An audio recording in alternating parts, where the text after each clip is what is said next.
Accession number 34067, Reel 1. Jim Booth, Reel 1. Jim, can you tell me where and when you were born, please? I was born in London, actually, and that was July 1921, long time ago. And a little bit about your family background? Yes, I had mother and father. I had one sister. My father was a retired businessman. My mother didn't work. In those days, married women didn't really. My sister served in the Fannies in the war, and we lived in Leicestershire most of our life.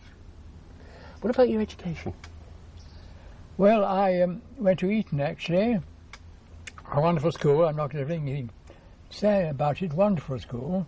Obviously expensive, but it was extremely caring. And of course, I enjoyed every minute of it. And of course, the great thing about Eton was that they had such a broad range of things to do. Whatever was your thing that you cope with, they had it. Mine was music and sport. And of course, to them both, the music and sport was big, big, big. What sports were you involved in? Rowing. Yes, I rowed at Eton, indeed. I went up to Cambridge for one term, and then I joined the Navy, so I didn't row there. Were you aware, obviously while you were at school and as a student, what the situation was like in Europe? I don't think we were, seriously. I do remember at school when there was the panic at the Chamberlain period, when we all built the boys, all the boys were called out in their black suits and things to fill sandbags, and I got pictures of it somewhere. We filled these sandbags with sand, obviously, and built the things opposite all. I don't know why they thought they were going to demolish the Eton buildings, but that's what we did, and that was I suppose that brought us aware a little of it, yes. But whether in the background we really knew, I don't think we did. We didn't understand really. No. Was that something that was just sort of really? You were at that age where that sort of thing isn't really something that concerns you? Well, we hoped, I suppose, yes, that it wouldn't. At the same time, of course, I suppose we were aware of war. For a start, we had a very strong cadet, which I joined, of course, compulsory cadet in those days, very active. So we were taught about war to the extent that, we learned how to fire a rifle and things, including date stones of generals' horses, which was great fun. And, of course, my father was served in World War I, so I knew that war was around, yes. Can you tell me a little bit more about the cadet force at Eton? What it actually involved, what you had to do with it? Well, it was like many of the cadet forces. The one I'm involved in here at Taunton School is very active. We all had uniform, and obviously you couldn't degrade it. 1 day a week was cadet day, and they did their best to make a job. We were selected. The staff were officers in it, and then for 1 week, the first week of the summer holidays, we had camp, and then we all went out with regular army people came and told us how to do it, and it was fun as well. But it was serious. It was taken serious because, of course, many of the pupils were service families, and were aware that their parent was likely to be called up. Yes. And what type of uniforms did you wear in the cadet force at that period? They had a funny red uniform, actually, yes. I think it's rather strange how they chose that, I don't know, but it was a proper red uniform, yeah, or dark red. And your activities, you mentioned obviously learning to shoot a rifle. Were there any activities that you were really involved in? I don't think we were supplied with anything more than the old-fashioned First World War rifle. And we just slung it and went through the drills, that sort of thing. We did all the drills, of course, yeah. Where were you when the war was declared? That was September 39, wasn't it? Well, I left Eton in the summer, and I was booked to go to Cambridge as a medical student, actually. I had an appendix, so I was late going up. By the time I went up, it was getting on as far as that was concerned, and I never really managed to click into my degree course. And since most of my other friends from Eton were joining up, I was determined to join the Navy. So I went to the local naval recruiting office and joined as an ordinary seaman. Why the Navy, Jim? Oh, I had an uncle who had a ship, a boat, a yacht, a small one, And I had, during the holidays, I had occasionally been with him, enjoyed it. So I felt that was, and having rowed at Eton, I suppose that's where I went to instinctively, yes. And how did you go about joining? You say you went to recruitment office. Was there a sort of set procedure that you would have to do as a to enlist? I don't think it was very simple. I think I just signed up, really. I wasn't, of course, called immediately. In fact, until the end of the year, just before Christmas '39, I think, when I joined of course, at Butlin's camp at Skegness, which had been taken over for new entrants, wartime entrants, where we put into these little shacks, you know, 2 apiece. It was an extremely cold winter, and 2 of them froze to death during that winter. Young, I suppose they're young softies, you know. I had lived out in the country, so perhaps I wasn't quite as soft as them. So that's just the beginning for everybody, of course, ordinary seamen. That was a 5-week course. That's the end of the story. And with that, what did that involve? What is this kind of... Because it's in a sense, it's an induction, isn't it, into naval life. But what are the things that they are sort of inducting you into? Well, first of all, to get you wearing the uniform right. If you know the Navy, the uniform, sailor's uniform is not the easiest thing to wear, isn't it? With all the folding up of the bell bottoms, of course, we had in days, and you used to fold them up inside out. You remember that? And laying on, of course, in the days of hammocks, so that learning how to sling your hammock and roll it up was all part of the training, wasn't it? Because in those days we carried the hammock and your kit bag when you moved, didn't you? Because you were complete. Otherwise, there was basic marching and so on, but not very much. We didn't do very much sailoring. It obviously wasn't the sea. It did have, I think, a small ship's longboat, which we were supposed to do a few minutes of rowing in. I don't know, I must have looked rather silly because I was obviously quite a good rower by then. But the only other thing I remember about it being so cold, it's only 5 weeks, it wasn't very long, before you were passed out as an ordinary seaman, was that once the petty officer in charge of we rookies stood up and said, "Hey, you silly buggers, know how to play golf?" I said, "Yes, Pierre, I played golf, you know." "Get out!" And the Admiral wanted a round at the local golf course. So, in those days, of course, in the war, you couldn't get out of uniform. So he, as an Admiral, was in uniform, 6 stripes, and I was an ordinary seaman. So I played golf with him. He won all right. I'm assuming, really, with your background there, Jim, as well, you had absolutely no problem with that training because you as you say, you row. You'd actually done marching in the cadet force. So yeah. Was it something that you slotted into very easily? Very easily, of course. Yes, that's right. And I think many public school people did that because they were used to that discipline. Public school was fairly controlled, and we were used to being told what to do. And was it also a case that you used to being away from home as well with your... Yes, that's probably true. I wasn't so worried about it. So what was the stage after...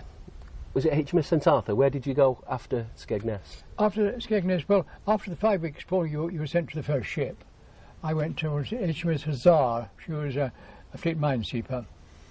We were minesweeping one of the gaps, E-gap I think it was, in the North Sea minefields, which we had to clear every day because, of course, we had to be ready. The fleet had to be ready, if necessary, to get through, didn't they, the barriers? Yes, I served aboard her for not very long. She was damaged by a bomb, German bomb, and we weren't sunk, but we barely damaged. I don't think we had any casualties. And then we were called. The ship was called back, and I was sent back to barracks. Can you tell me a little bit more about what actually happened with the bombing of the minesweeper? Well, I mean, where was my action station? I think it was on a gun somewhere, but I don't think we were ones that fired ack-ack, so we didn't do very much. And we were minesweeping with a flotilla, old-fashioned minesweeping, not as it's done nowadays, of course, but with proper fleet sweepers. And we were sweeping this minefield, and German bombers came over and dropped a high-level bomb, and it went alongside us, and it did damage. You know, obviously it's tough, it damaged the ship all right, but we didn't have any casualties. But we had to stop minesweeping, and we were sent back to Harwich, would have been. And you mentioned, obviously, old-fashioned minesweeping. How was that achieved? Because, of course, it's changed, hasn't it? What was the process? How did you do that? Well, I did at the end, because after the war, if you go on about this, I became a regular, and I became a CEO of a fleet minesweeper.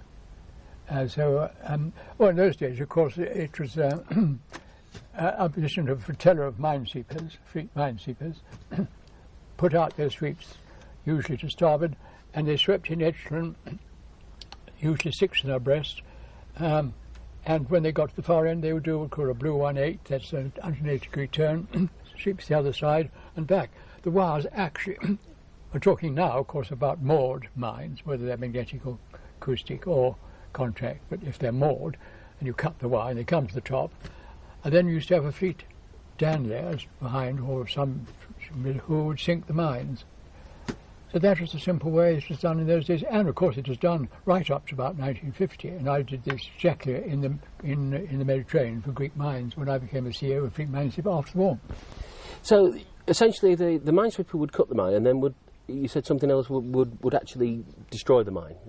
Yes, the mines would pop up, of course, they all floated, and then they were sinking. Obviously you couldn't, that was the mine fuse, so you couldn't go back again, so they had to wait until somebody had gone up and sinking the mines. They would either blow up, or we did this after the war, they either blow up or sink, it doesn't matter which really, as long as they go down, that's all right.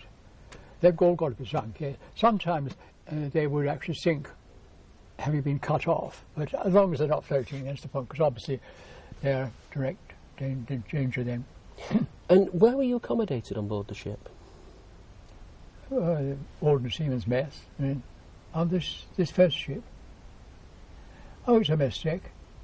We were old-fashioned, perhaps you won't know, but it's called canteen messing in those days.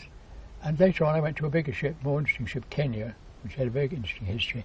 So how was what was the canteen messing? How did the canteen messing was that every mess deck there was one table with I think it was 8 sailors with a killick, a leading seaman on end, and you did your own catering entirely, and you bought the food from the NAFI, inboard NAFI, and took it to the galley and had it cooked. And if you aimed to, well, you voted, do you want to have good food or do you want some money at the end of the month? And I think my one wanted money, and then you cut down the food a bit, you see, and then your balance came out at the end of the month, and you bought less than your allowance was, and the killick handed round, you know, not very much, but something. That was the thing, yes, the canteen messing was fairly regular in those ships in that time, pre-war. And where did you sleep on board? Oh, you slept in a hammock, of course, your hammock, yes. Well, in your mess, you all had a hook in your mess, you couldn't go anywhere else. Do you have to modify your hammock in any way? Do I? Did you have to modify the hammock in any way to sleep in it? Well, I don't think I actually modified the hammock. We got those bed put across to keep them open a bit, yes, they did that. Yeah, they were very comfortable actually. The only thing is if you were fore and aft, of course, and she was rolling a lot, and a lot of people tight, you all banged against each other like this. So not very good for sleeping, but they were. No, in fact, they were okay. And what about things like ablutions? How did you achieve that on board a minesweeper? Oh, she wasn't like the Vic Chairman. She did have loos, I should say, heads. Yeah, heads. Yes, she had ratings heads. Well, there's peers heads, and of course, wardroom officers. Yeah, I don't think they're desperately bad. I don't remember that being okay. And did you work watches on board? Yeah, oh yes. I mean, I can't. It's an awful long time ago. I mean, I would assume that we were in 3 watches. We wouldn't have been in 2, I don't think. We must have been 3, I think. And life in the mess, is it important that you all get along in that kind of confined space? Yes, it was, because it's terribly confined space. That's right. But of course, quite a lot of that time, we were at action stations. While we were sweeping, we were all at action stations, because of course, we knew they were bombed all the time, but it was just where they were hit, right? Because of course the Germans were determined to try and stop us sweeping the mines, so that when they laid the mines, they would work, and they know that our fleet couldn't get through to them. So they were determined to try and stop the sweeping. So yes, it was very. We were attacked nearly all the time. You know, yeah. And was most of the operations that you were doing there, was that in the North Sea, really? Yeah. We were based in the North Sea. Yes. Did you sort of? Well, how did that work, Jim? Would you come back into port after a day, or would you be out for a period of time? I was only on her for about a month before she was hit. Well, it wasn't hit, but she was damaged. I think we only went back to Harwich once for oil, as far as I remember. So it was a fairly consistent period of time that you in that month that you were out there doing. Yeah, well, they were supposed to sweep every day, you see, because the Germans obviously could lay mines every night, and did. Where were you drafted to next? Then I must have been. They decided I'd be a Gus rating, you know, the Devonport rating. You know, those days you could be either Devonport, Portsmouth, or Chatham rating. If you were to do Devonport, you were Gus rating. Sorry, this is the old naval talk. And so I went down to Plymouth for a bit, but it wasn't very long. And then I was given a draft to Kenya, cruiser, brand new in dockyard. Still, she was only just literally finished. She was first commissioning, and that was very interesting because it was almost embarrassing because the crew which were appointed to her, the older ones, which are most of them, were the survivors from Exeter, as of the Battle of River Plate. Yes, the survivors. So they, to say the least of it, they were admired as if God's Almighty. You can imagine, he wasn't a seaman, you can just imagine, you know. But yeah, I was in a mess, and it was, of course, she was very big. She was very, very crowded because, of course, she had this awful funny thing called radar, and a lot of extra special ratings were pointed. So the mess decks were all incredibly crowded, really, were all over. They hadn't, the Lancers hadn't been for that. Anyway, yes, so we didn't go to sea for a bit. It's on trials for several weeks, months. When had you joined her? I wish I'd kept the phone date, but it would have been the summer of '40, I suppose. Yes. And in a sense, are you for that first period? Are you almost you're just standing by the ship? Are you? Is she still? No. We were all living aboard. She was going to sea regularly, testing, trying, but she was not commissioned. I mean, well, technically, sorry, she was not. She was commissioned, I suppose, as an HM ship, but she was not. She was not ready for active service. So it's a period of working up trials, yes, is it? Just working up trials. What does that involve, Jim? When you're working up with the ship? Yes, I was allocated to one of the 4-inch ACAC guns on the upper deck. You can see the exact ones on the Belfast instead, because Belfast is nearly a split image, not quite. I lost my hearing there. That's why I got hearing aids, because I was the loader. I was the port loader, actually, the left-hand loader. And you must know, seen the guns have. But this is the time when they had nose cones, which had electronic connections to put the timer on it, I suppose. So basically, you went to the locker, took out the shell, you know, they're about this long, put it to the left-hand side of the twin guns. I was the left-hand one. Put it through the thing, Bob. That put whatever it put on it, it set it, didn't it, really? And then the last thing went, the guns came down with a hell of a bloody crack, and the thing, cropped out, the thing opened, and you rammed the bloody thing up. Got away pretty quick, because it fired off pretty quick. They went off bang, bang, that sort of distance apart, and it's one hell of a thing. That's what damaged my hearing. But yes, that's where my actual station was, because obviously a lot of the work up was learning how to fire those guns. Yes. Again, what was the case with messing in a larger ship than HMS Hussar? In fact, I think you could choose to be either. No, but I think we'd chosen to be. No, we had chosen to be canteen messing because we definitely had on our tables, our canteen, mess tables. So we must have been canteen messing. Yeah. She was a bigger ship, obviously. Well, she was not vast. Yeah, she was lovely. Does that mean that there were sort of a different kind of structure to how the ship was organised?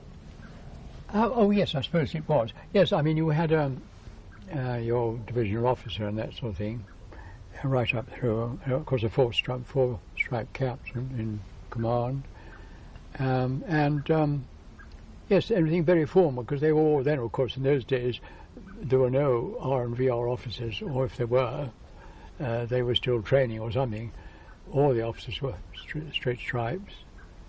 And so it was still very formal, and because the extra crew were there, they were obviously all regulars, so most of the crew were regulars too. And with that, though, obviously you mentioned there was a large chunk of the Exeter's crew that had joined. Were the rest of you from very different locations? I mean, some of the ordinary seamen was their first ship, and then there was a group of ordinary draft, regular ratings of all right up through. It was wonderful. Yes, she was very formal. She had a marine band and all the rest of it, you know, and on the quarterdeck for what name, you know, and up spirits and all the rest of it. Yeah. Can you tell me about the rum ration? Can you tell me about the rum ration? The rum ration. Yeah. Oh yes, that was done formally. Absolutely up spirits, and yes, that's right. But I didn't get it, you see, because I was underage. No, I mean, the odd person gave me odd sippers, you see. You've heard about that too. But I wasn't entitled, because underage ridiculous. I'm entitled to fight the war, but not have rum. Was the rum ration used, though, as a sort of... Could you use it to well, they did. Gain favours? The people who had it did, yes. They did use it to get favours, yes, that's right. So after the working up period, what happened with Kenya? Yes, well then we joined the main fleet in Scapa Flow, and then we were working under them. I'd go to sea in shoots and that sort of thing, proper thing. And then the panic with Bismarck came, and then well, the whole fleet went to sea, really, of course. And I mean, I wouldn't know where we were. My duty, my ordinary non-action stations was on the bridge as a bridge lookout, which was quite nice, because it was on the bridge. It's the port wing it was too. And I loved little sort of extra little bits where you weren't actually in where the captain was, you know. Yeah, so and then we went to sea, and I mean the captain was saying, you know, this is big stuff, but everybody was very quiet. There was nobody to talk. We weren't told any real details except there was something had happened, you know. And then obviously what happened in retrospect was that the Bismarck, as you know what happened, sank the hood and all the rest of it, and then she just sped off the thing. And then I suppose the Admiral must have said, send all the cruisers out to try and find the bloody thing, you see. And we were sent off, must have gone down south, which must entirely wrong, actually. So we got nowhere near her, and we ended up in Freetown, of all places. When I suppose by then, the what you call it, fourth thing for H from Gibraltar had sunk her, or at least she damaged her so much, the fleet. So that's all we saw of that operation. But there we were. We were in on it, but not exactly actively. Jim, can you tell me about the role as a lookout? Because you know, what's the sort of technique? What do you have to do? And you know, if you spot something, what do you do? Yes, I think you were told we all get nice binoculars. They were put, you know, they're lovely ones too. One said later on as an officer had one, but yes, keep on it, hold on it, and shout, you know, ship in sight or something, anything to get somebody to come and see you. And then the officer would come and say, "Watch the sea, sailor," or something, you know. Yes, that was the routine. Yeah. And you're supposed to shout out, are you, anything that you see? Unusual, yes, that's right, yes. And then up to them to investigate. I mean, ordinary seaman, you were only a dog's body, weren't you? Yes. And did you have a specific area that you would be looking out of?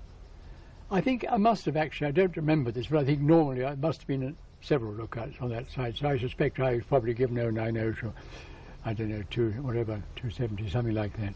It wasn't necessarily 270 to 180, something like that, whatever I was. Yeah.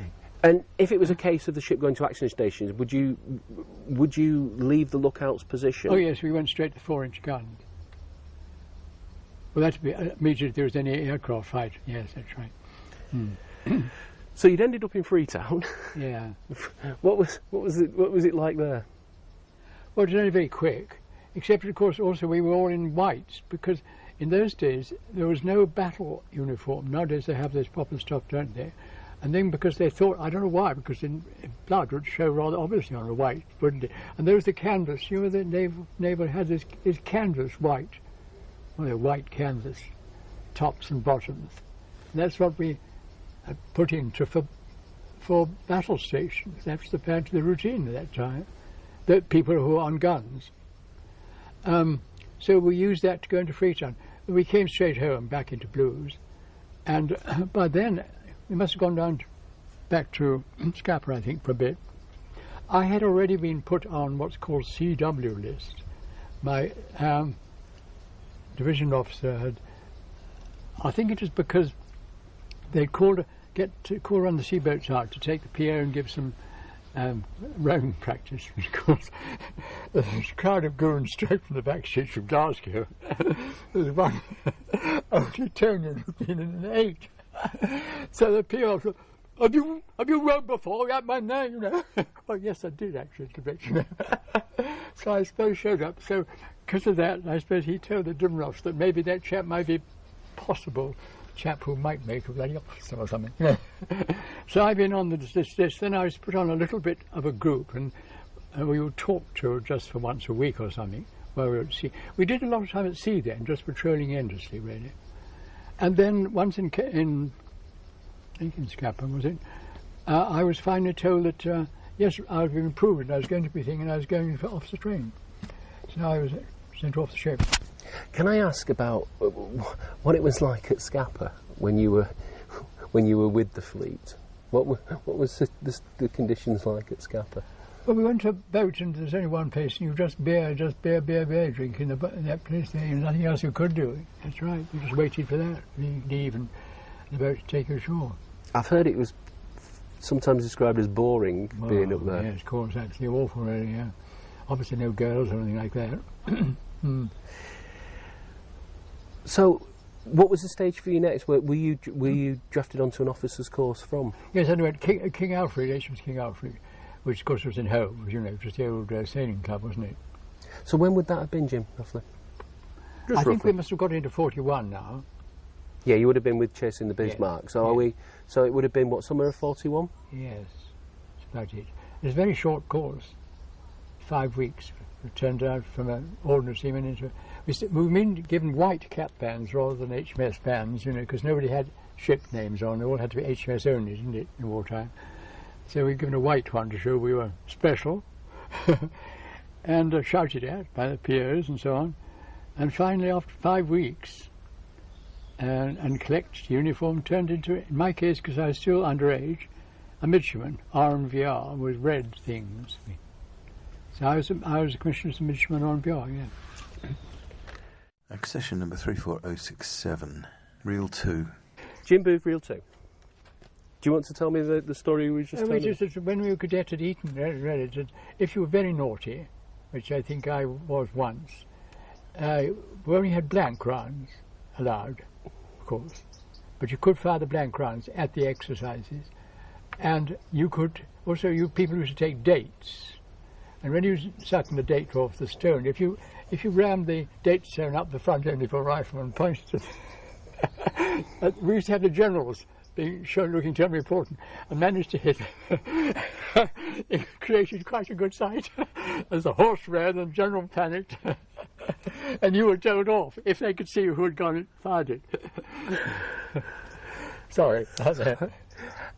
Can you tell me about the officer training? Because you said it was only 5 weeks, but what did it involve? What was the types of things that they were trying to do? Well, there was navigation, straightforward, old-fashioned chart navigation. And of course, charts, all that's what charts are. I mean, nobody knew anything about what a chart was.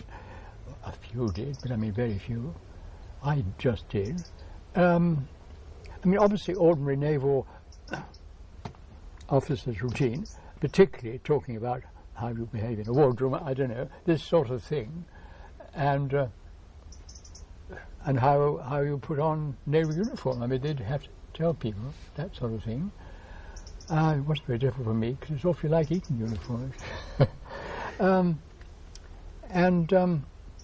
I try to remember, did we go to sea? I think we did go to sea, but I didn't have any memories of it, so it couldn't have been terribly impressive. We must have been taken to show a ship, probably just in harbour, I should think, perhaps to see a wardroom and just to see what it was like. and then finally we were passed out, yes. It was, I mean, very quick, really. So where were you appointed to once you'd been? I was then appointed to a trawler, an Admiralty trawler, escorting in the East Coast, back again in the East Coast, based in Harwich, as a midshipman. And well, I stayed there for quite a time. Yes, we were escorting up and down, East Coast convoys up and down. That was hot stuff, you know. It was very attacked by E-boats all the time. Can you tell me a little bit more about that, Jim? Just what occurred with the E-boats? But the E-boats, of course, they were attacking the convoys. Of course, in some ways we feel guilty because they were, I believe, told not to attack the escort because they wanted to save those torpedoes to do real damage to the escorts. They're trying to get rid of our ships, of course. The channel right up the East Coast was very clearly buoyed with marker buoys, and so you had to go from one to the other. In those days, of course, there's no...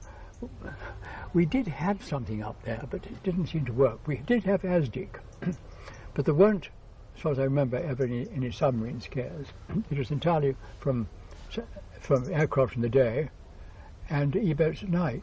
E-boats were the biggest threat, really, because they came at night and they found torpedoes, which would do far more damage. I mean, when a torpedo hit a ship with petrol, I mean, the thing just blew up. You know. We used to see a lot of this, I'm afraid.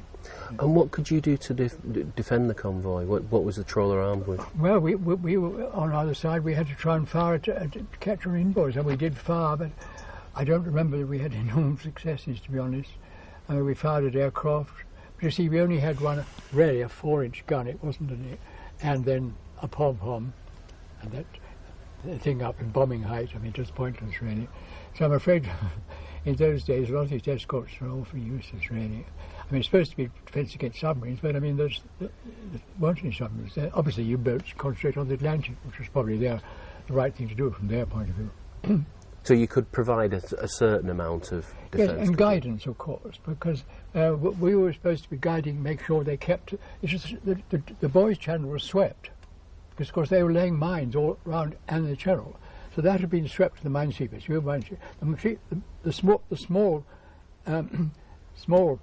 minesweepers had swept inshore channels, and they swept all the channels that we used up and down. I mean, they're only about half a mile wide, so you had to keep the ships, you tried to keep the ships all the time. Most of our job was try to guide them, pushing them into the channel, make sure they didn't go outside. Hopefully, they would therefore miss mines. And what was the size of the trawler? How many crew did you have? I think it was about 25 crew, and just 4 officers.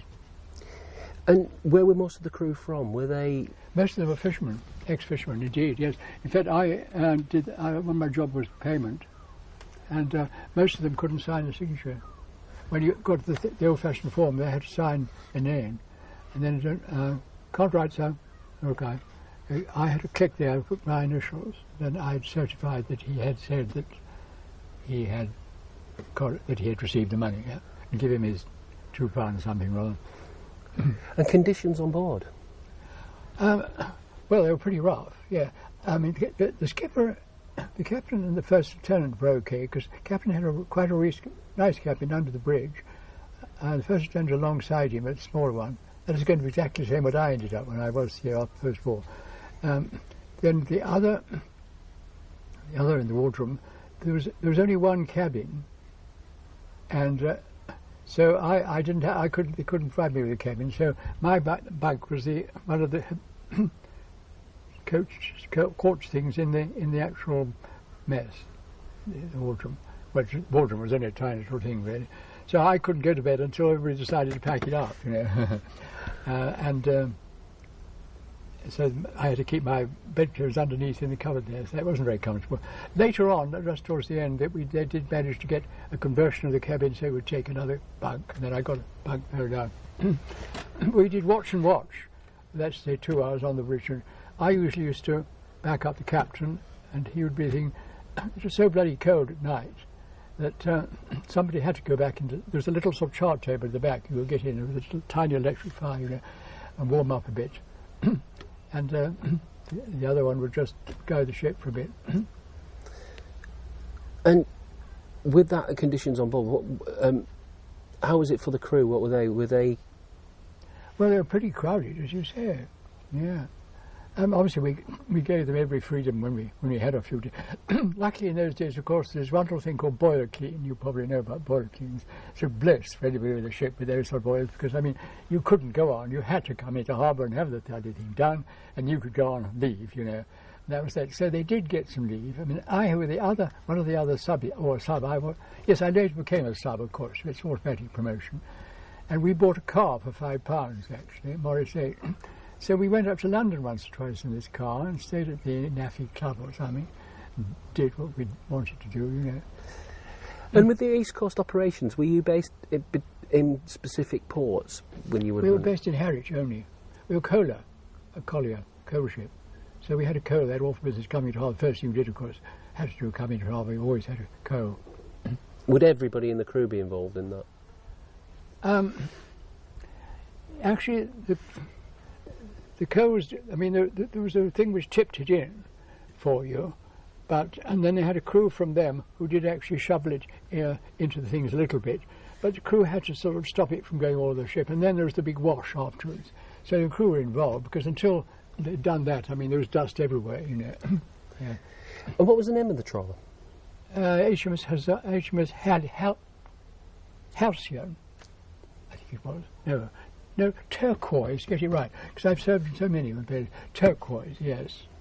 Yes, they must be in the flower class. Turquoise, no, turquoise is what is turquoise colour, isn't it? Yes, anyway, it's turquoise, yes. So that period, were you doing it through the winter months, did you say? Because you mentioned it was cold. Yes. What were conditions like in the North Sea at that time? Well, in the winter, well, it could be very cold, obviously, on the bridge. I mean, those days, open bridges, of course, entirely open bridges. And there you stood and guided the ship, you know, while the sea coming at you, really. So it was cold, yes. And it was rough. I mean, they moved around these boats. What were you able to wear in those cold conditions? What would you wear? Oh, we wore any old clothes you've got, yes. We did get the issue of the nice submarine jerseys, which we got later on in submarines. But also, of course, the typical... what do you call it? That's the coat they used to have. Oh, a duffel coat, would it? The duffel coat were lovely, weren't they? And boots, yeah. So, and I think we used to get lots of warm clothing sent to us. So we were all right for clothing, yes. Did it provide a good introduction to your career as an officer? Well, to the Navy, yes, that's right. Mm. How long were you on board Turquoise? I think I have got something in there, but I think it's about 2 years. So would that be 41 to 43? I think it couldn't be as late as that, because after that I was immediately I asked for a change, and I was sent up to, have you heard of Captain, what's he called? A very famous captain who did the training course in Western Isles. He was famous for being ruthless. And all newly commissioned corvettes and things had to go through his routine before he'd give them a okay. So I was first of all appointed just to his ship, and then to one of the ships which I went to after, which was Pict. Yeah, because I remember the fans were, no, he was too ruthless. I only saw this, I wasn't in it. The ship was alongside one of the trawlers, and he went aboard to pass them, and he went down and he threw his cap over, Admiral's cap, you've heard this one, captain's cap on the side, and somebody kicked it over the bloody side. I can do it because I'll have his name for you, so don't worry about that.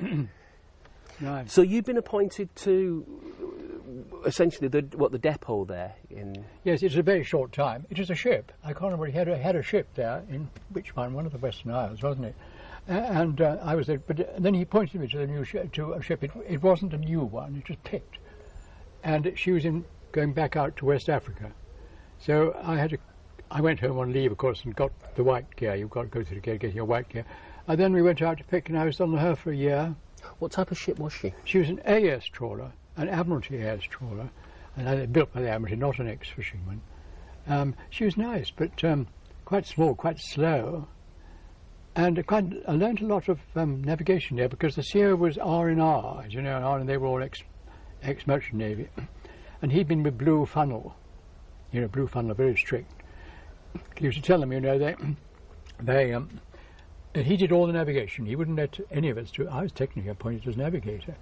But I should say that on my first ship, I was told I was navigator when I joined, you know, and you heard it. I was 5 weeks, and we had about a couple of days in charge. Well, it's not very difficult, really, is it, to go one voyage to the other? You just, you know, magnet, compass, it's pretty obvious, really, and a pencil, a ruler, and a protractor. So, I mean, I worked on it, and it seemed to work out all right. But he wouldn't really do that. So when I got to this chap, and he said, tell you what, when I was in Blue Funnel, he was to give us a chart if we're going out east, India perhaps, and everyone on it was the official route which I've got to take, you know, end of story. And when I return it to the office on return of the ship, he had to see I had 3-point fixes within a quarter of a mile of that thing, anything else.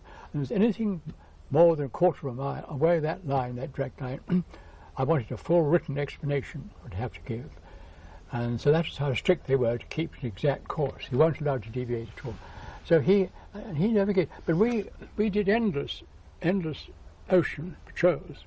We based in Freetown, but we hardly ever went in, only just to get coal. We were a collier again. And so he was doing proper old-fashioned navigation, and he taught me a bit of that. I mean, we'd do dawn stars, and then we'd do dawn sunlight to run to noon sunset, and then evening stars and so on.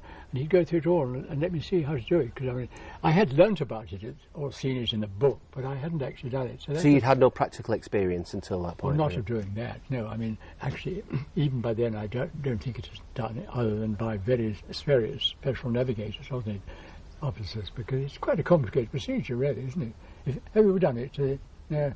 I mean, you have figures, 5-figure figures, and I know that there's half a page of sums where you take one after the other and add that to that. You know, you've got to do a complicated sum to end up to your final thing, to get your position. So, but it's just very accurate. So I used to do that every day, and we used to navigate for about 3 weeks out at the time. But it was a quiet time, but there were submarines about, and we had an awful lot of casualties going on from merchant ships going along. So a lot of our jobs was picking up survivors who we'd find had been sunk, you know. And I take it, in retrospect, that probably we were very lucky, because I take it that U-boats probably saw us and probably said to themselves, they're not worth being torpedoed, which is probably their attitude. That's for merchant ships, because we weren't ever attacked at all. What was the sort of... Well, you mentioned the duration of the sort of ocean patrols, but what would you actually do? Would you go out to a set point, or would you escort ships, or what would it actually involve? In retrospect, I not know for sure the answer. I think the CEO must have been told, go where you like within a sort of broad area, because he definitely didn't have a line to draw. He went where he liked, but of course he had to get back to Freetown for a certain time, perhaps a boiler clean or something, or when we wanted coal. So he planned like, but it was always nice, because people navigating in those days, your landfall is always very critical. You've been away for 3 weeks and those days there's no radar, don't forget anything, no sat nav, anything like that. You're just entirely what you've drawn on your chart, and that's where you think you are by all your various things, all your measurements from the sun and everything else. And then suddenly you go back to think, and you hope that when you say we should be sighting Cape Rondoin in about half an hour on the starboard bow, you hope it will come up, and if it does, you do it. You could hear him, and he was bang on. I mean, he was wonderful navigating it. So that was trouble. Yeah, we had an interesting couple of leaves, because we used to go to Lagos. It's called what now? Something else, isn't it? Which was, of course, British colony still then. And I remember being back. I had a distant cousin who was, I suppose it must have been some sort of a local government or British constable junior guy who lived in a house there. I remember he asked us, and we had this enormous fan which went across the right room. It was operated by strings which went down to outside. He had this black chap, and at the night he would have to pull this thing up down. So this great fan went across and back slowly and gave us somebody, because it was stinking hot, you know. Never saw the chap would stop because he was tired. Go on, yell at him. On we went. So that's the history. And then And then I think did a year there. It was only from the Air Commission. Can I ask what kind of working routine you would operate when you were on board? We would have been in 3 watches. So I think, as I remember, traditionally, I think this chap liked tradition. So the first lieutenant normally has. Now I would have had the middle. I'd have had the middle in the afternoon. Yes, I would have had the middle in the afternoon. Which is all right. Got used to it, you know. What was your next appointment then? If because you did a year. Well, I crewed a ship coming home. That was rather separate, as officer, but she was a big ship being brought back. So that was just on our way home. It's quite exciting, actually, because there were a lot of submarines around, but we didn't, in fact, have any disasters. And then I'd written a CA letter saying I was rather bored with going up and down, you know, being involved. Anything more slightly exciting that I could possibly be appointed to, because I went home without any strict appointment, you see. And then I was pushed around a series of things, including, first of all, the one-man torpedoes, you know, which I trained for, or began training for. Can you tell me about that, Jim? Obviously, what that involved?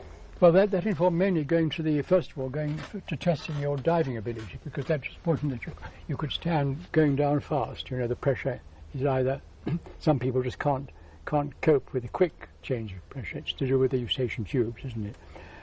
And so this is in the submarine, not the submarine depot, it is the HMS, what's it called, the submarine base there, wasn't it? That's where the diving... Is it Dolphin? Dolphin is. You know, they've got the diving thing, they've got a bigger one now, of course. But they had one down to sort of 40, 30 fathoms or something. So they tried me there. We went on, and after a lot of tests, they decided I wasn't for it. So what did you have to do with the diving tank? What was the thing that they had you do? Well, we had to put diving equipment and dive down fast. And then they'd see if we could stand the pressure. I found that I couldn't get any farther because my use and shapes were too small or something, I suppose. So they decided they wanted different people. So then they sent me to COP. That's how I got into COP, really. So when would that have been? Well, it must have been in the summer of 43-ish. And can you tell me about the organisation? What it was? What, COP? Well, COP, of course, was big, and very, very, very secret. I was sworn to most incredible things if you foreclosed anything. And it stood, of course, for Combined Operations Pilotage and Reconnaissance Party. And it was an organisation being started by a regular officer called Wilmot, who was a navigator, professional navigator, RN, who had found and advised the governments that it was hopeless to try and have a landing against an opposed force unless you'd done 2 things in advance. And the first was to have had a look at it in advance, and having a look at it and seen that it was okay for landing, loads of different things, sand-bearing qualities and exits and so on and so forth, and then having done that and decided to go ahead and land there, somebody who knew what they were talking about, and possibly one person who had been there that first time, ought to be around to guide the soldiers onto the beach, because soldiers have a funny habit of landing on wrong beaches. And so that's how COP formed.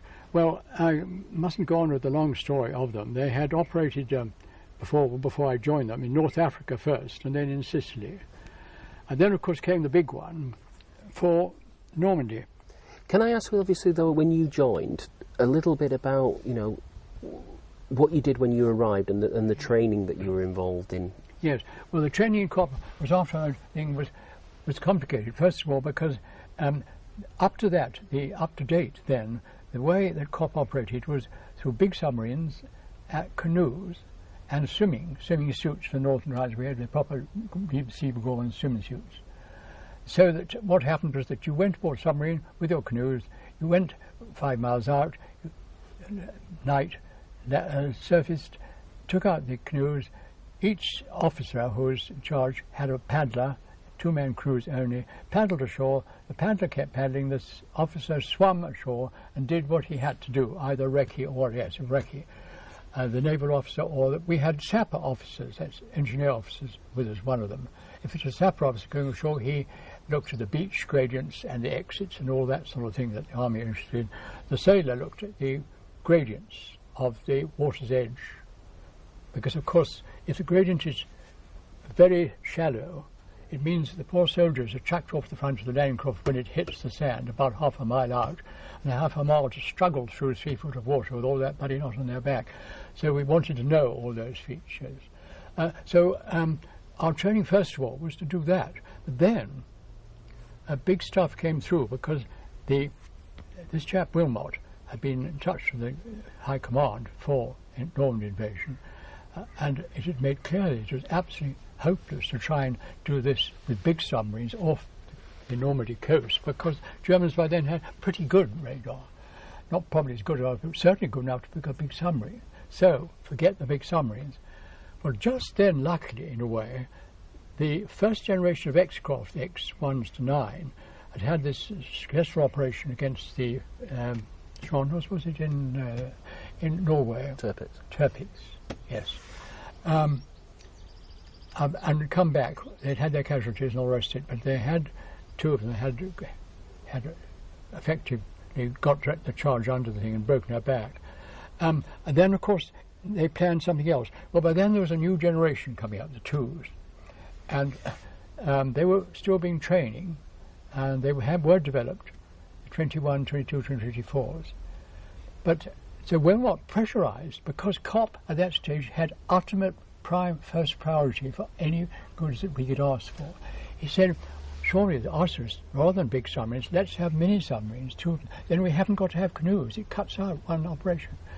And 2 were allocated to us, X-20 and X-23, with their COs and crew, each with a CO, first lieutenant and engineer, so each of those, and they were allocated to us so that we could then, with 2 COP people, carry out our operations.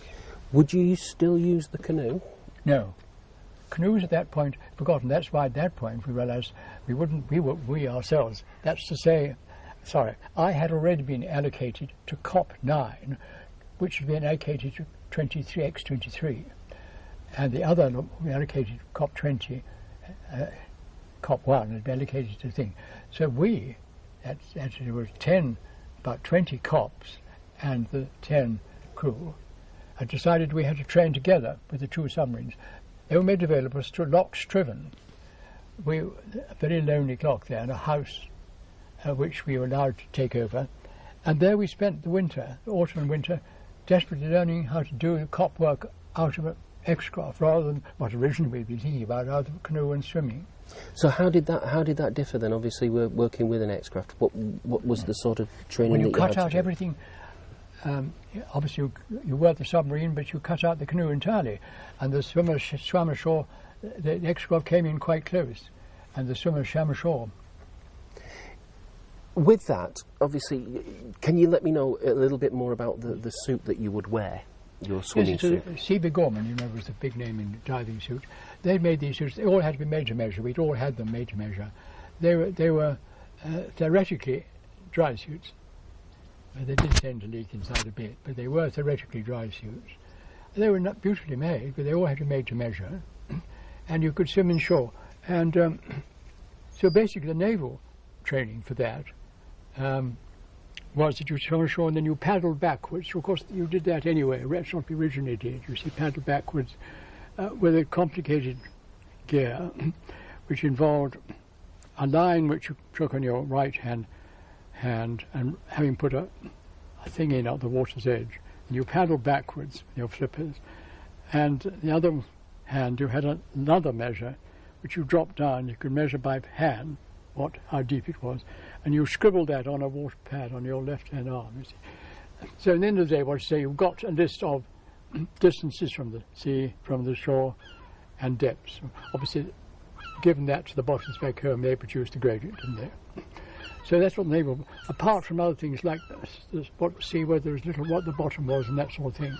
That was the naval officer's job. Because first of all, we had to get there in the X-craft, and of course, quite obviously, with only 5 there, we all had to know everything. So it wasn't a question of allowing the official craft, CO and first lieutenant, to run the boat, and us to just do COP work, which I remember when we got over there. We all did everything. because obviously anybody would be a casualty.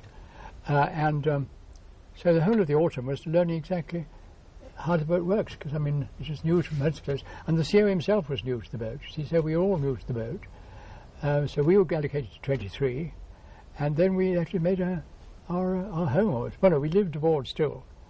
We did some exercise and went out and tried to see what it's like living aboard her for some time, you know, dirty, smelly, and but I think we did end up knowing what we were doing. We could operate out of the crowd. Can you tell me about the X-Craft and how they operate, what you had to learn? Well, of course, they were wonderful boats. They were, and they were 51 foot long. 2 main compartments. The front, the bow compartment was the battery compartment, as all traditional batteries, big, old-fashioned lead batteries contained there. Then a compartment was the diving compartment, and the entry, in which above it, small compartment about as big as this, and that was the main entry hatch above you, and that's until they meant it was where the diver went out. Then there was the main control hatch, main hatch, which had a steering wheel and steerage position, and of course the main periscope, which was the jack periscope, little one, and there was a small magnetic compass, and there was also an undersea periscope. You could just see through the sea when you dive, just not much. And then of course it went down traditional, as far as the equipment is concerned, just like a big submarine, but they would have 2. But we had diesel engines, electric engine, shaft, propeller, clutches between the 2. So you can do traditional things like any of those submarines used to do. You can either put in all clutches and put no electrics on, run your diesel, all the clutches on, and you're on the surface only, and you're giving out exhaust, of course. Or when you dive, you cut out that clutch, that's the middle clutch between the engine and the electric motor. Electric motor becomes can be either a dynamo or a motor. It becomes a full source of power. You, underwater, you go on that electric motor. You have the option to have a running charge, or you could charge on the surface. I mustn't go into that. That is just like any submarine, very traditional. And of course there was a control for depth, because you had to, of course, the usual depth control of flooding the buoyancy tanks and so on, further turn and show. At submarine depth, obviously, he had to do quite a lot of work to keep it right. So it had the traditional submarine. It was nothing terribly new or like that. It was good old-fashioned submarine equipment. Yeah? Accession number 34067, Reel 3. Jim Booth, Reel 3. So Jim, were you trained on all the different roles within the craft? Very much so, yes, because we realised that if things went wrong, we would all have to know what to do, yes, indeed. So was much of that time then when you were training a lot, literally just training on the craft, how to operate it, doing these? Yes, entirely on the craft, yes. What were the different roles of the crew within it? What did you have to do? Well, we recognised the boss of the operation, as far as we're concerned, was not in fact the CEO of the craft. He was my CEO. That's the cop CEO. He's got thin line. We used to call him thin bread. You know that one. And riding Sam, isn't it? Thin line was a navigator. N. All the CEOs were N at that stage. N. So his job really was going to be to get to wherever we had to get, navigate. And it's so easy to say nowadays, so no sat nav, and all the various navigation things were all being cut off. Each side cut everybody's off to save the other be able to know where they were, obviously. So I mean, just old-fashioned navigation with a pencil and chart, and having to estimate tide and crosswind and all that sort of thing. So he was the CEO, but obviously he had to know how to do everything and how to give orders for the craft in case while the CEO was having a sleep, because when he operating he did, and so on. I technically was his assistant. That could have been involved simply, say, writing down while he was giving me bearings on the periscope. I could be writing down underneath a tiny little chart table, or it could be Barbara just navigating. I think a lot of the time I spent on the wheel, just trying to was next door to his, where he was anyway. We had a gyro, of course, had to have a gyro, obviously. But so those are the two. Well, when it comes to all the different when it comes to the operation, right? We're talking now in general on the carp. So the first lieutenant's job was obviously the balance of the boat. His was also the job in the ultimate, in the other way, when she was used to drop charges, to drop the charge off. For our boats, incidentally, the charges were removed, so this didn't happen. So his first lieutenant's job was in charge of the boat, like any other Jimmy is in a ship at sea, a naval ship at sea. He's in charge of the practicality of the ship outside, that's all the ropes and everything, and so on and so forth. In practice, while you're diving, he'll be in charge of the actual keeping the depth right. Somebody else is in charge of the control of the electrics, the engineer, and engineer is in charge of everything, obviously, aboard the boat. You recognise, of course, that she was a boat, and they know that everything else is a ship. We, the submariners, are boats, and you know why, of course. You don't? Well, when submarines started to be arriving in the Navy, I mean, we're talking about the turn of the century, the Admiralty thought, these are pretty good rubbish. Don't like these underwater craft. Not quite fit for gentlemen. No, definitely. These boats are not fit for gentlemen. So, of course, when the young officers decided to go in for submarines, because it was a big thing to go into it, they decided to call themselves the boats, because that was the big market, the admirals. Sorry, yes, so, what did I say That now? was about what the engineer did. The engineer, of course, had to be qualified obviously in diesels and electrics and just about everything, and they were all very good. And in fact, many of the boats, they also act as the cook, actually. So that was what we did. When we came, do you want me to go on further to our actual operation? Well, I was just wondering as well, could you just give me an idea of, you mentioned a little bit about what you would carry, what kind of equipment you would have with you when you were training, but obviously into operations, but...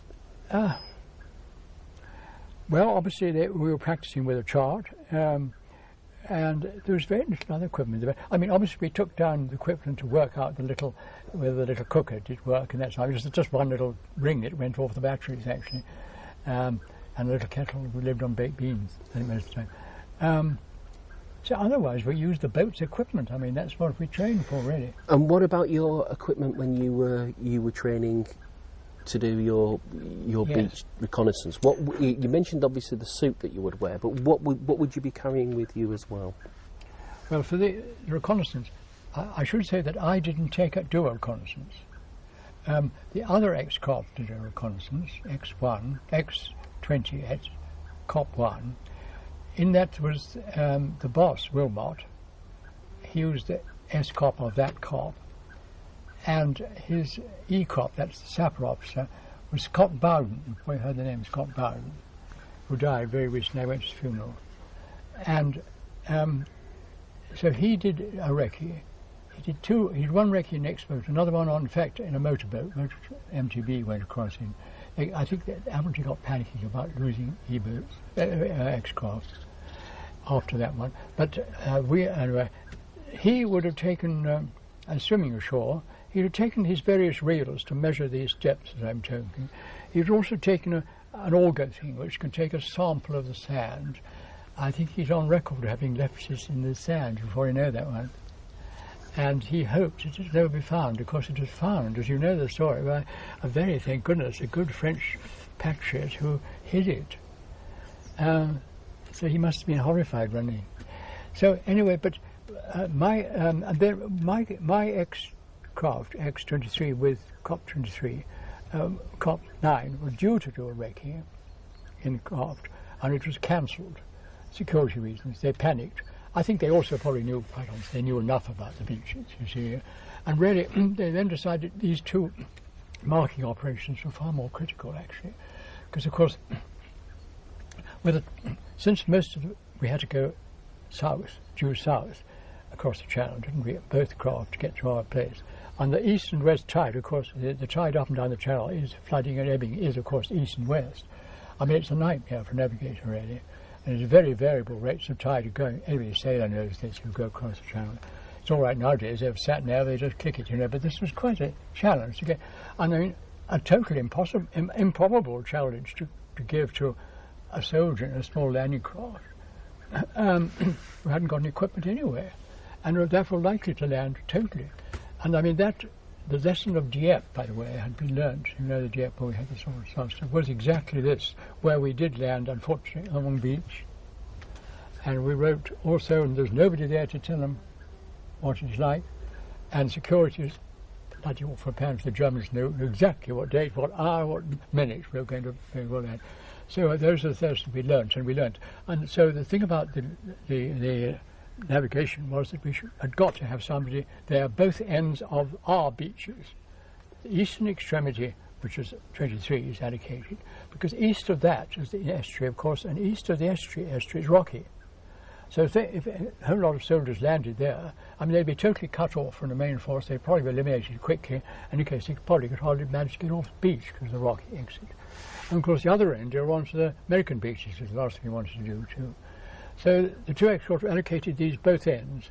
X-23, the eastern extremity, mine and me. So once we were doing from that, the plan then was that I would a dinghy. One of the High Command said we would very much like not just only have lights and things put up on the position we're going to give you, which was the end extremity there, but also we would like to have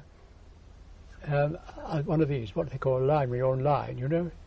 If you get two lights in line, somebody coming in on it can go watch the line, and any time the thing went off, they know they're off the line. There's a name for this anyway.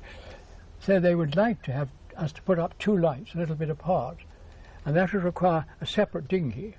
So the plan, which already agreed might not have be able to be carried out if the weather was bad, was that although I had plenty of jobs in the boat as well, that I would be dropped in, and the other my equivalent chap in the other craft would be first of all having the craft have got the exact position. They dropped me sort of south of it towards the beach, then go back to their own position, and then when they put up their proper lights, there would be, I'm trying to remember the name for this thing, we would have this double lot of lights. In the event, to say, it didn't do because it's just too rough, and I had my lights up on the craft itself. So we did have that to practice, which we practiced a lot doing this business of dropping me off on a canoe, setting up the lights. So was the lights attached to your canoe? A sort of frame, which is a little round rubber dinghy. What? We had a wooden frame which sat inside the round, and then the thing sat up in it with strings opening it up. It's very big, simple, really. It had a light, yeah.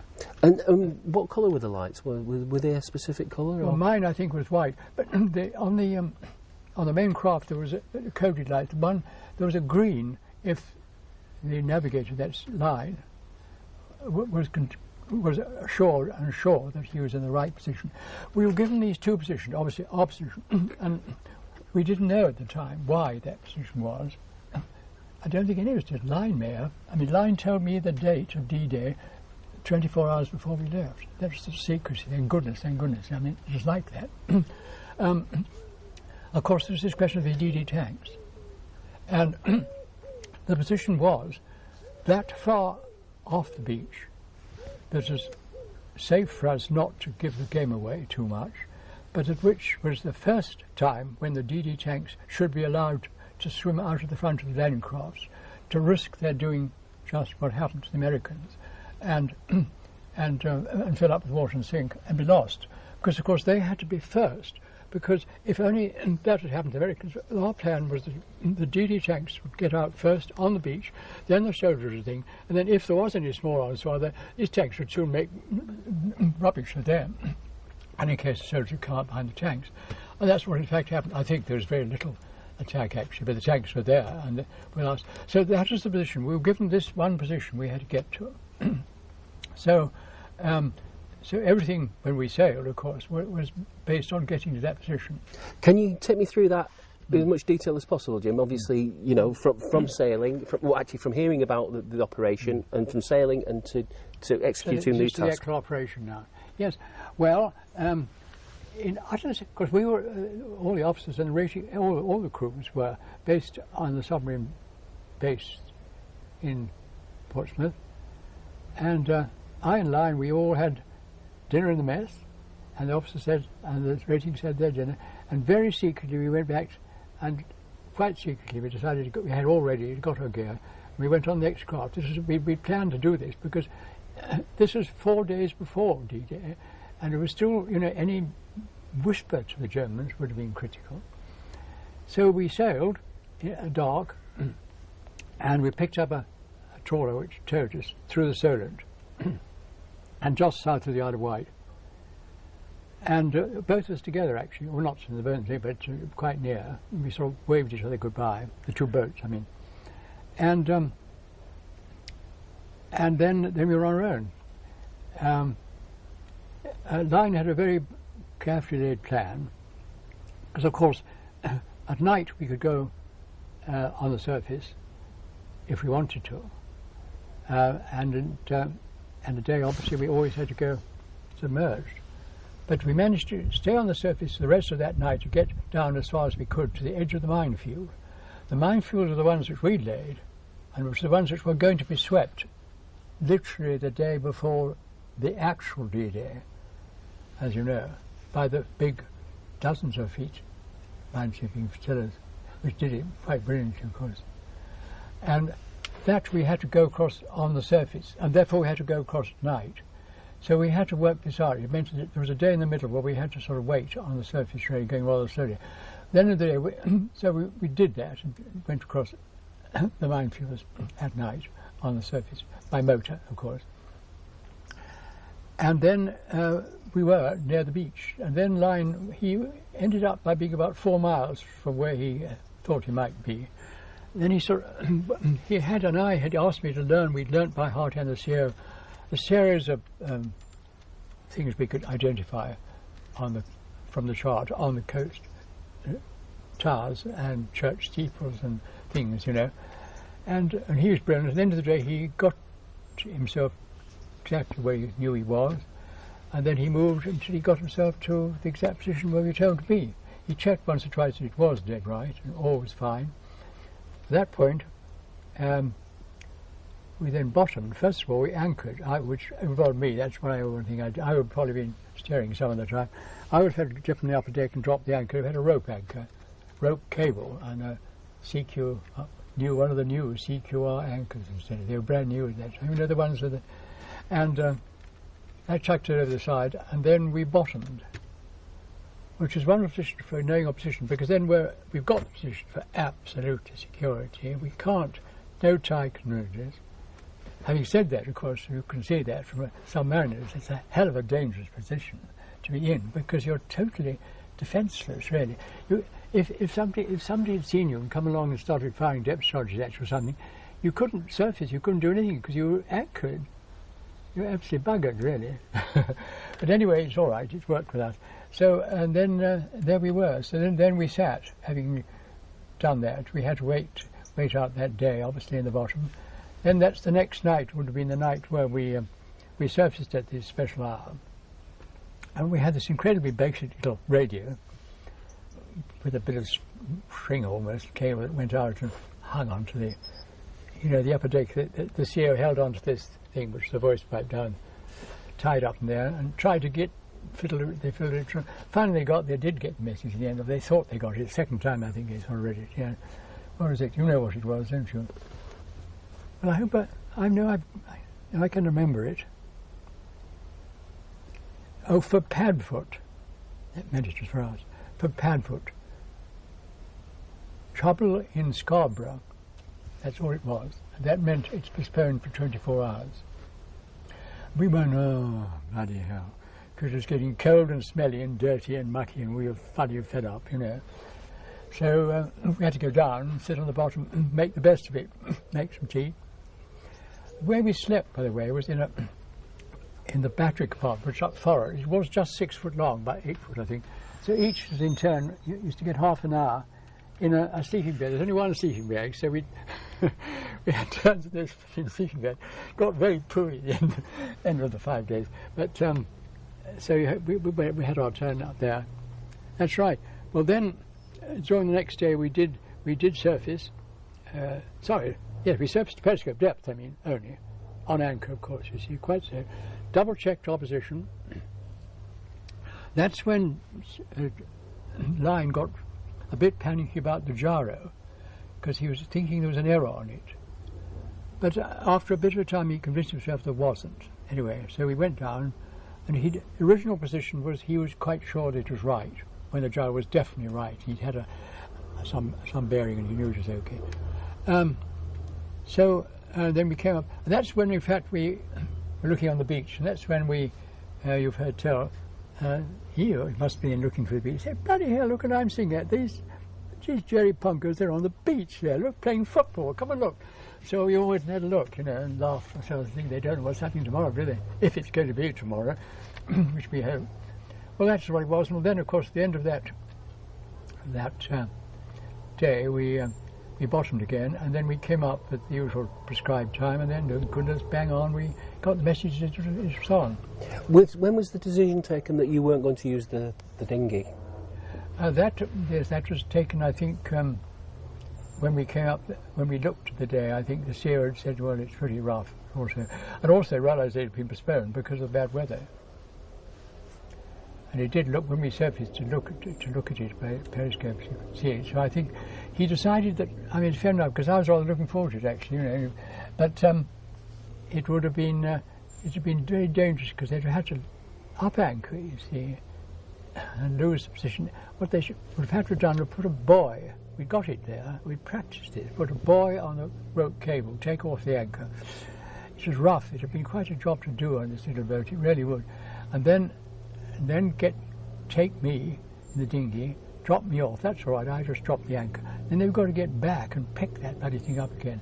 And they could have lost the bloody anchor, then they've lost the bloody position. And I think he was quite, he thought, of all things, that position is, and he's quite right decision,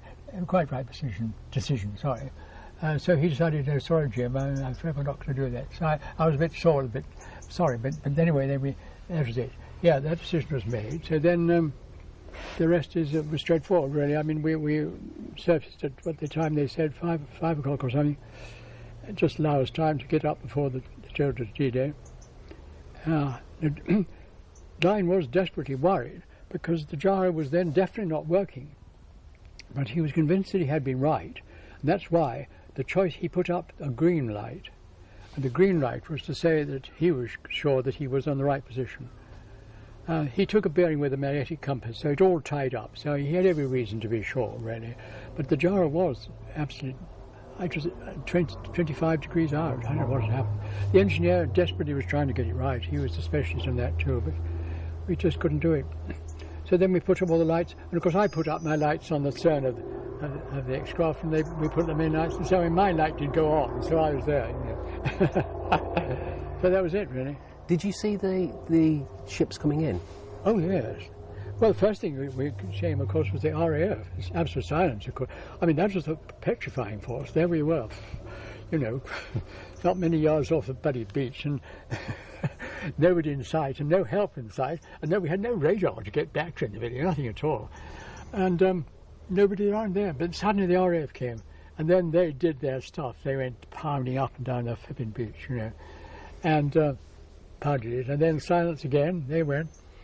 And then the big guns, the battleships, Nelson and so on, Rodney, they were out there, went there, 16-inch guns. We had them over the top of us, of course. Wonderful. And still some shells landing. And then they ended, then we saw the incredible, and that was when I don't think any of us had sort of still appreciated the size of this going to be operation. None of us, because it had all been so secret, you didn't know what the next butt was doing, you see, so you had no reason to be able to know the size of it. And there it was, there's thousands of flipping boats, you know, entire horizon coming in, you know, wow, you know, God. And so, yeah, and then of course we saw the first one. We know that the tanks did, actually, the tanks nearest us didn't, they waved at us because it was, by then he'd gone quite calm. We could have put, I think, ding out actually, but it didn't matter. And so they actually, I think the first did in fact, but they knew where they were, so that's the main thing. And they landed on the beach, the first one, but the rest of them did put them out from landing craft. Were you aware of the swimming tanks prior to the operation? Quite. No, we didn't know. Well, that was, of course, the position was absolutely critical. And we didn't. I mean, whether Lyne did, Lyne may have been told in secrecy. But he didn't tell George Honour, because George Honour didn't know. Because when we had at BBC had an interview with George Honour and Jules Dando many years ago, and only George and I were the survivors then. And he was asked, and Jules Dando didn't know anything about DD tank. I think the Navy was trying to keep it secret still. They really were, I suppose. But fair enough, they were still trying to keep COP secret at that point. So, did you stay on position for D-Day itself, for the whole of D-Day? No. We waited until we were told to come back to Logs, was the control ship, wasn't she? HMS Logs, where the Arsenal Admiral Captain was. He sent a small boat, what it was, a small MTB, I think, came over and said, I don't know what they said. They must have said, "Get there" or something, because they shouted at us through a megaphone. "CO wants you over now, please." So we upped anchor. George said to me, "Go on, Jim, get the bloody anchor up." And we said, "Thank goodness that I went up. I couldn't cut the flippy rope. Been down there for 48 hours, of course." I said, "What do I bloody do? I can't pull this bloody thing up." He said, "Cut the bastard." And he said, "What did the Admiral say about that?" Anyway, I cut it. We went adrift. There's no anchor. So there's an anchor over there. And we motored, and that's, you've seen, I've got a picture of X-23 arriving alongside. You've seen that little clip probably, which does show the state of the weather, actually, doesn't it? It was first 4, wasn't it? Not for force 4, I should think. So it would have been very dangerous, really, to get the dinghy out, and it wouldn't have really made any difference, because they didn't really need a transit. That's what this is called. So what happened next? Did you return to the UK? Yes, we were given baths in the captain's cabin. I suppose he thought there was smelly and let you be here and there. And a bunk. We were given a bunk for the night somewhere. We went back in the destroyer, I think, somewhere. And line had already been arranged. He was fed up with COP. He'd been captured in it during the North African COP operation. And the Revenge shot aside as a spy, but he got away. But he thought COP was the thing that wasn't doing his career as a regular any good, so he'd already been told that he was going to leave it after this operation. So he disappeared off right pretty soon, left me with all his equipment, and that's where I acquired the charge and so on and so forth, in our little office in submarine place. Oh, then we had a new CO. Well, I was appointed temporary CO because we stood by to have to do a cooperation for the Channel Islands, because there was some possibility we might have to invade if the Germans didn't give up or give permission to give that. They finally let us take in some ships of food, didn't they? Do you remember? That's what happened in the end. And so we stood for a bit for that, and then that was negative. And then we said, "Oh, you're out east, boys." So we went on leave, obviously, and got whites and bugger and all that sort of thing. And then we went out east with all COP teams, and we went to Hamney Hill Camp in North Ceylon, as it was. And no escort or anything, and got back to practicing COP in old-fashioned ways, dinghies and canoes and swimming in tropics, in no suits like that, very nice. And we trained a bit, and then we went and operated for 5 months in Burma, ahead of the 14th Army, wrecking and navigating and doing marking operations down the west coast of Burma before they finally operated for Rangoon. They landed in Rangoon. Can you tell me a little bit about those operations? Well, those are far more exciting than D-Day operations, because the Japanese are everywhere, and you don't want to get caught by a Japanese then. We were working behind the lines all the time without any communication, and we were endlessly just sort of managing to. Some Burmese might tell us there are Japanese in there, and we either try and keep away, because I suppose obviously COP were not supposed to be seen. That was the point about it. Or at one point we actually got caught up a charm, and very nearly in a dinghy, in a landing craft, and they managed to shell us, and they damaged us, but we got away with it, all right. And the CEO said, "Come on, we've got to deal with that one." So we thought, well, God, all right, we got to tell us into a commando, because we were commando trained, by the way, with knives, proper commando. And so we did land afterwards, because obviously we now knew where they lived, where their base was, and we sneaked up overnight and eliminated them as a bit of commando. About 10 of them. There we are. So these operations then, Jim, they were you were no longer using the X-craft here, were you? No. What would you use? In Well, we had our own LCA landing craft. We had the LCA as the small one landing craft. We just take one small group of soldiers in there, just with the thing goes down the front, you know. And we used to just use that. And you would use your canoes from that, would you? No, we never had canoes. Oh, so we did have canoes with us, but in fact most of the time we swam. Just in shipping junks. How would you carry the rest of your equipment? Would you have a belt or something? Well, you see, it was so simple then. Well, all we wanted to know was to go back to the army commander and say, can you land in that place? Is it okay? Is there a bit of beach? Can the soldiers go down? So that's all we had to do. We didn't have to get anything complicated about, gradients or something like, or beach gradient, because they took our word for it, really. So, so it wasn't as complicated, maybe, as the D-Day very simple, yes. work had been. Yes. So on these things, what would you do? Where would you run out with the landing craft from? Would you come from? Would you have a larger sort of ship to run the landing craft? Yeah, we came back. The 14th Army, they're the Forgotten Army, the famous, were coming down the centre of Burma, of course, down the Irrawaddy, isn't it? And I think it's called the 42 College, a corps, separate one. You were coming down the beach, the coast, the west coast of Burma. And of course, the whole object was Rangoon, which was the capital, obviously. So they were all aiming to get there, incidentally, before the monsoon broke, because after that you don't have wars when there's a monsoon on. You go on a holiday. Well, you have to, so it was a rush to get onto there. So basically, the whole of that west coast was full of chongs. They're inland seas, if that's the coast. They're endless rivers, saltwater rivers, with saltwater things narrow. And so the soldiers had to come at sea and go in one of the chongs and get far enough down to get, they're trying to get south all the time. And so that was all it does, to go down each chong and look at, they're fucking use. Go down the next one, so there's a bit of they can manage there, and go back and tell them. I mean, that's what it boiled down to, really. But then we did, because there were some secret agents in there as well, and so we were drifting on, and so we spent some time with him, helping him, because he was in a problem too. And we managed to capture 3 Japanese and took them back. And so we had a bit of a decision what we should do with them, because we knew what the Japanese did to them. Accession number 34067, Reel 4. Jim Booth, Reel 4. So Jim, tell me a little bit more about this operation with the agent and the capture of the Japanese. What actually happened? Well, he had Burmese friends, obviously had to, and so he got some information about what was going on, where the Japanese were. So that's how we managed to go a second time, when in fact most of them run away, but there were 4 left, and I'm afraid they put their hands up, so we simply took them as prisoners. And that's when we had to decide what we're going to do with them. Well, we decided to be British and take them back. It was a bloody nuisance, because and they were obviously poor people. They expected us to kill them instantly. They sat in the bottom of the LCA. We set them there.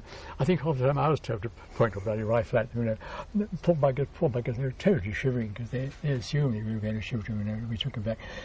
I don't think the army were too pleased to see them. Oh, bloody hell! What we can do with these. But they did, I'm sure, look after them properly.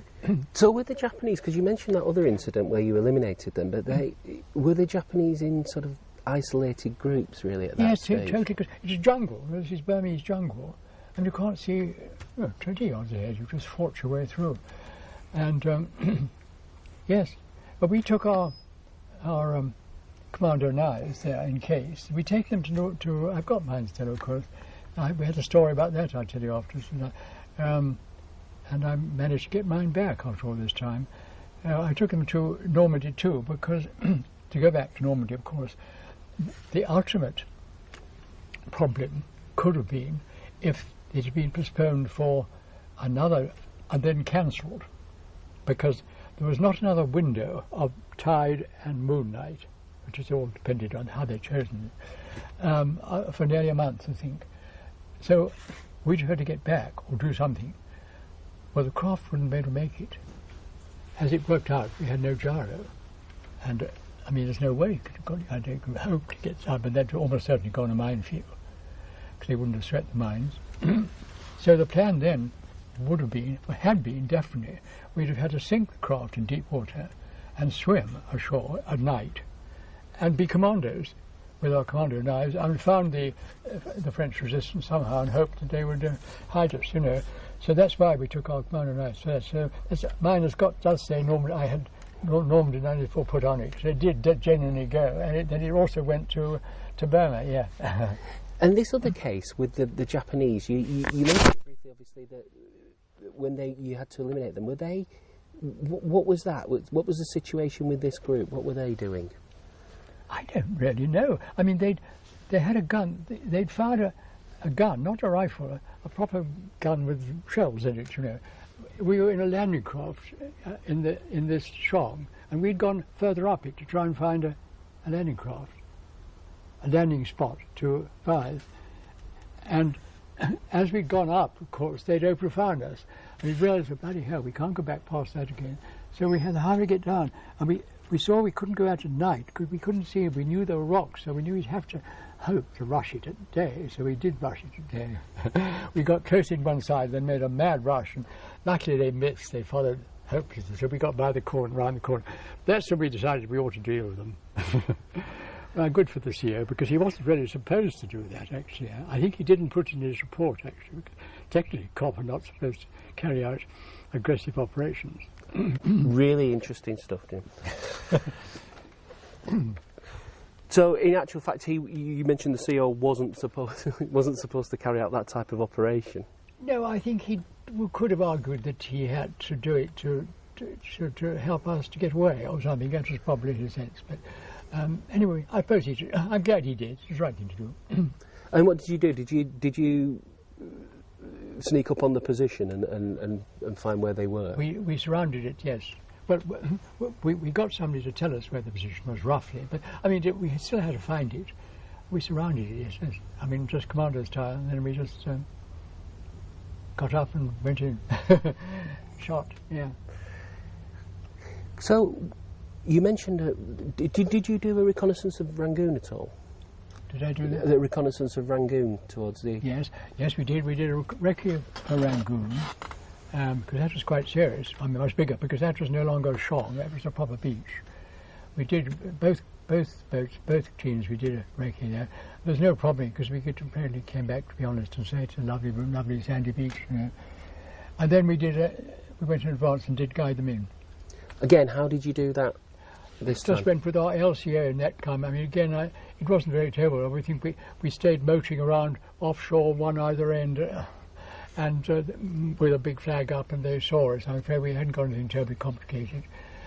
We knew when they were arriving.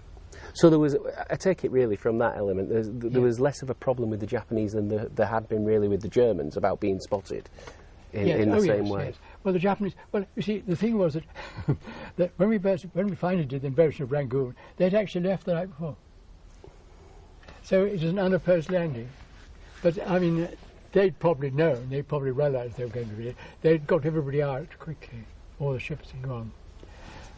And the war ended while you were out there? Well, no, the war didn't end then. Actually, we were sent back straight away from Rangoon. Of course, as I say, there was not much fighting after that. You know, when you've seen Rangoon, I mean, it just pours down like buckets. So you simply tanks just. So we went back to our base. Yeah, then it's decided that the war was going to be 3 years more, and that COP would have to operate, or be able to operate by parachute, getting by parachute, because it was such vast distances. So my two teams, COP 9 and COP 1, which are the two ones just back from Rangoon, were told they got to get we weren't parachute trained. I mean, most commanders are, but we weren't. So we sent up to North India, where we took parachute course. Which, of course, in those days, they're very fast. It's not like these ones where you do it for charity, where you come down very slow, stand on your feet. This is the wartime parachute. So we did that. We did our 5 jumps, whatever, down there, and got qualified. We had to do a row there. You probably know the row. A parachute roll. Yeah, you couldn't land on your feet. You had to row to save breaking your legs. And I was doing that off the bar after celebration, and I broke an ankle. That's my one wartime casualty. And I think the next day the bomb was dropped. So that was the end of the war. Yeah, but never again. Okay, so you broken your ankle. What was the case after that then? What was you broken your ankle really at the end of the war? Yes, well that's right. Well, the next day the bomb was dropped, Hiroshima, and of course the war was over. Well, it was in the days. Well, I came home and wondered what to do really, because of course everything they started to do demobilisation in a big way. I loved the Navy. I was still a bachelor. And I volunteered to stay on a sort of temporary basis.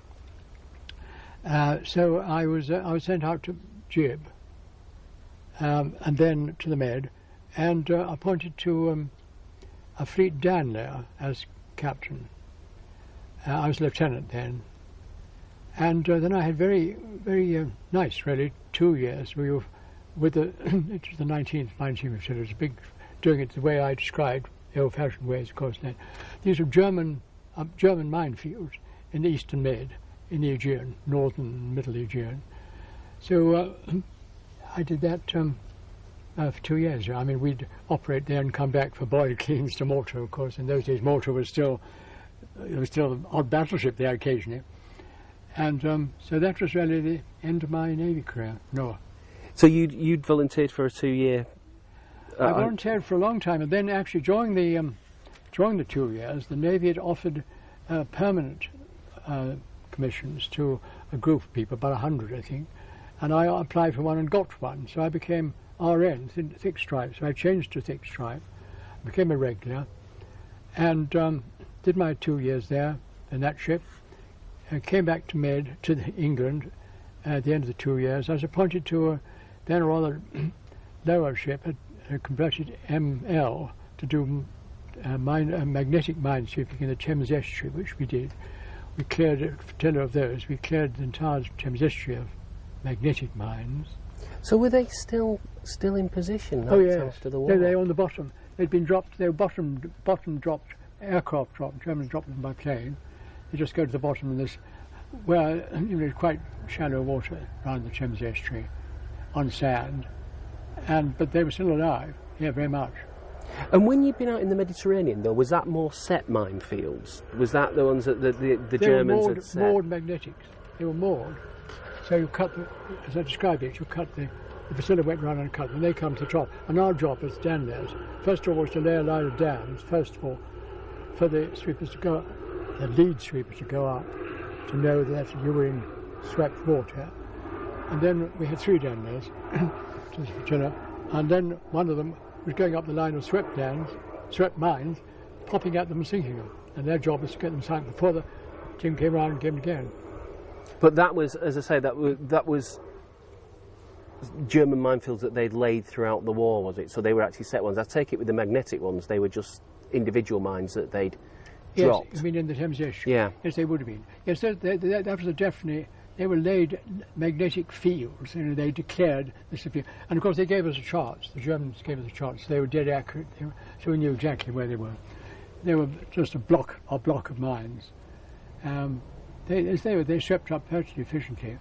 But we did, there were a lot of mines, and they were all live, mostly live. And they went off, most of the time when we saw them. Some of them would sink, but most of them went bang, so you had to keep quite a long way. You couldn't use olicans, but you kept well clear of them, So, what happened after the period when you were in the Thames? Well, then I was functioning to a shore job for a short time. It was sort of divisional officer at the Fleet Air Arm Naval Aviation Base. Yeovilton? Yes. And I stayed there as manager for a time, and then they sent me for a chest, scan thing which they had there. Apparently, I should have done it before. Anyway, I hadn't, and they picked up a small scar. And they sent me out. So I was retired on no pension, but I was retired then.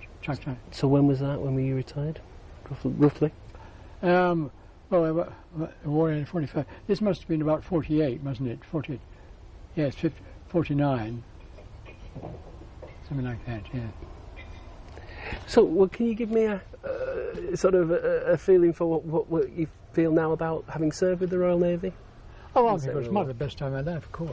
Yes, of course it was. Yes, I was desperately sorry to leave it, you know. But there you are, I've done nothing else. I'm straight from school. Obviously, it's a thing that you've done nothing else. That's just the problem. You come back. What the hell do you do?